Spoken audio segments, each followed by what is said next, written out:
Chief minister کے روشیہ نے شہر کے حالیہ واقعات کے سلسلے میں تحقیقاتی کمیٹی کے قیام سے اتفاق کر لیا ہے۔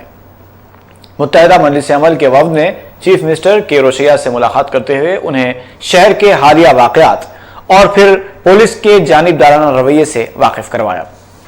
کنوینر عبدالرحیم قریشی کی قیادت میں مجلس عمل کے وفد نے چیف منسٹر کو بتایا کہ شہر میں 39 عبادت گاہوں کو نقصان پہنچایا گیا، جن کے من جملہ 32 مساجد کو نظر آتش کیا گیا، لیکن اب تک ان اشرار کے خلاف FIR تک درج نہیں کیا گیا۔ مجلس عمل کے وفد نے چیف منسٹر کو بتایا کہ مساجد اور دیگر مسلم عبادت گاہوں پر حملوں کے سلسلے میں صرف 20 افراد کو گرفتار کیا گیا ہے۔ نمائندگی ملتے ہی فوراً چیف منسٹر نے کمشنر پولیس AK خان کو فون کیا اور ہدایت دی کہ متحدہ مجلس عمل کے قائدین سے فوری ملاقات کرتے ہوئے ان کی شکایتوں کا جائزہ لیا جائے۔ مجلس عمل نے چیف منسٹر پر گنیش جلوس کے دوران اقلیتوں کی جان و مال کی حفاظت کو یقینی بنانے پر بھی زور دیا۔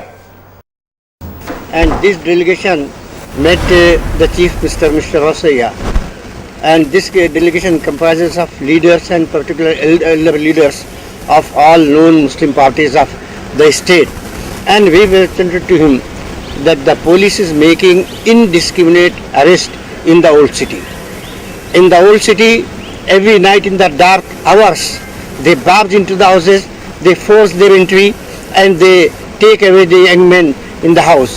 And this is creating a very objectionable situation, and there is unrest, and there is anger, and there is agony against the government and the administration in the whole old city area. Another thing is that 39 Muslim places of worship, among them 32 are mosques. They were desecrated, damaged, set on fire, and up till now there are some mosques about which no FIR had been registered.